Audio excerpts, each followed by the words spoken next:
Mes chers amis de Café Évangile, serviteur mauvais, je t'avais remis toute cette dette parce que tu m'avais supplié. Ne devais-tu pas à ton tour avoir pitié de ton compagnon comme moi-même j'avais eu pitié de toi? Dans sa colère, son maître le livra au bourreau jusqu'à ce qu'il eût remboursé tout ce qu'il devait. C'est ainsi que mon Père du ciel vous traitera si chacun de vous ne pardonne pas à son frère du fond du cœur. Bien chers amis, l'amour, la bonté, la douceur, la miséricorde, etc. Ces qualités et bien d'autres encore sont faciles à envisager. Et ce sont des qualités qui nous incitent à être saints, ou pour mieux dire, à faire le chemin de la sainteté en grandissant dans la vertu. Mais parfois, nous avons besoin de plus.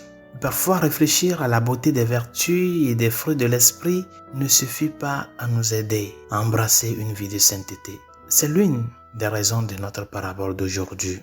En un sens, le passage de l'évangile de ce jour, la parabole du serviteur impie que nous venons d'écouter, est un passage idéal à méditer chaque fois que nous voulons mettre de l'ordre dans notre vie spirituelle. Il est très facile de devenir complaisant dans notre marche chrétienne. Il est facile de devenir tiède dans notre prière et même dans notre vie morale. Si c'est ton cas, cet évangile mérite que tu prêtes une attention particulière.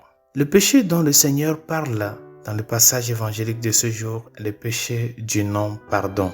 Il décrit clairement la colère de Dieu qui sera infligée à ceux qui refusent de pardonner aux autres. Le serviteur mauvais à qui cela s'adresse est un homme à qui Dieu a pardonné beaucoup. Il s'agit de nous tous, chers amis. Chacun de nous a été pardonné par Dieu pour une somme qui a coûté la vie du Christ.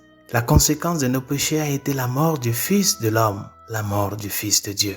Et chacun de nous mérite la peine de mort, mais la mort a été transformée en moyen de vie nouvelle par le pardon des péchés. Et si nous voulons recevoir le pardon des péchés et la vie nouvelle qui nous attend, chers amis, nous devons participer pleinement au pardon de Dieu. Non seulement nous devons recevoir son pardon, mais nous devons aussi pardonner à ceux qui ont péché contre nous, à ceux qui nous ont fait du tort, totalement et sans réserve.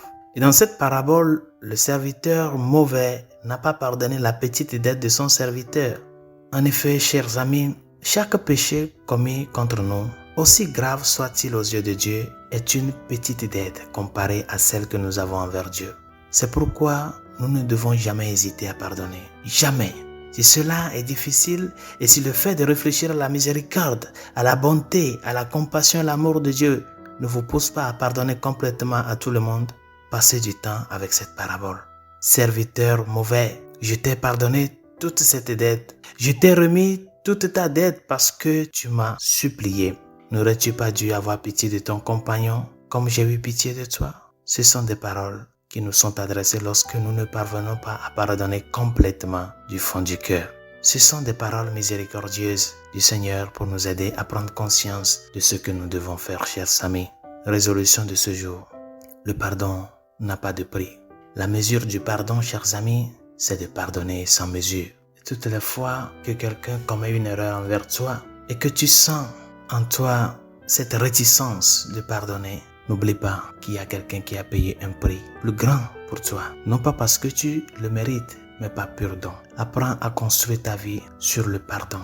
Parce que ce que tu fais en pardonnant à l'autre n'est autre chose que ton expression de gratitude envers Dieu qui a payé la dette contractée par tes péchés à travers son sang. Demande-lui de t'aider à le suivre et à l'imiter surtout dans ce grand geste d'amour envers nous. Bonne journée, Dieu vous bénisse.